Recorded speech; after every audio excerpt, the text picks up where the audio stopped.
Hi friends, ಎಲ್ಲರಿಗೂ ನಮಸ್ಕಾರ. ಇವತ್ತು ಮನೆಯಲ್ಲೇ ಸಾಂಬಾರು ಪುಡಿ ಮಾಡೋದು ಯಾವ ಥರ ಅಂತ ತೋರಿಸ್ಕೊಡ್ತಿದ್ದೀನಿ. ಅದಕ್ಕೆ 3 ಥರದ್ದು ಮೆಣಸಿನ್ಕಾಯಿ ಒಣಾಕಬೇಕು, ಅಂಗಡಿಯಿಂದ ತಂದು. ಧನಿಯಾ ಬೀಜನ ಚೆನ್ನಾಗಿ ಹುರ್ಕೋಬೇಕು. ಬ್ಯಾಡಗಿ ಮೆಣಸಿನ್ಕಾಯಿ, ಗುಂಟೂರು ಮೆಣಸಿನ್ಕಾಯಿ, ಮಣ್ಕಟ್ಟು ಮೆಣಸಿನ್ಕಾಯಿ ಅಂತ. ಧನಿಯಾ ಬೀಜ ಹುರ್ಕೊಂಡಾದ್ಮೇಲೆ ತೊಗರಿಬೇಳೆನ ಸ್ವಲ್ಪ ಕಲರ್ ಬರೋವರೆಗೂ ಹುರ್ಕೊಬೇಕು. ಅದಾದಮೇಲೆ ಅದನ್ನು ಎತ್ತಿಟ್ಕೊಂಡು ಹೆಸರು ಬೇಳೆನೂ ಅಷ್ಟೇ, ಅದನ್ನು ಹುರ್ಕೋಬೇಕು. ಹುರ್ಕೊಂಡು ಎಲ್ಲದನ್ನು ಒಂದು ಪಾತ್ರೆಗೆ ಹಾಕೋಬೇಕು. ಆಮೇಲೆ ಕಡಲೆಬೇಳೆನೂ ರೋಸ್ಟ್ ಮಾಡ್ಕೋಬೇಕಾಗತ್ತೆ.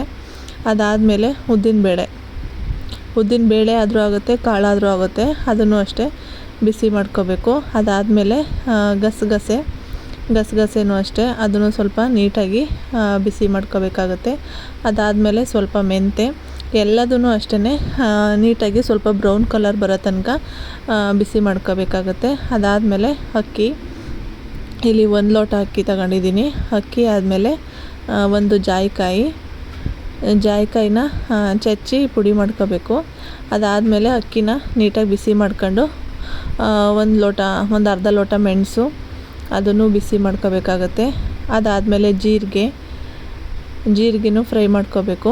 ಜೀರಿಗೆ ಆದಮೇಲೆ ಅರ್ಶಿನದ ಕೊನೆನ ಬಿಸಿ ಮಾಡ್ಕೊಂಡು ಮನೆಯಲ್ಲೇ ಕುಟ್ಟಿ ಪುಡಿ ಮಾಡ್ಕೊಂಡ್ರೆ ಮಿಲ್ಲಲ್ಲಿ ಈಸಿ ಆಗುತ್ತೆ. ಅದಕ್ಕೆ ಸ್ವಲ್ಪ ಚಕ್ಕೆ ಎಲ್ಲ ಹಾಕ್ಕೊಂಡಾದ್ಮೇಲೆ ಎಷ್ಟು ಬೇಕಷ್ಟು ಕರಿಬೇವಿನ ಸೊಪ್ಪು ಜಾಸ್ತಿ ಹಾಕ್ಕೊಂಡ್ರು ಒಳ್ಳೆಯದು.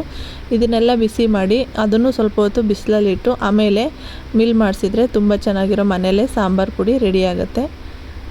Thank you.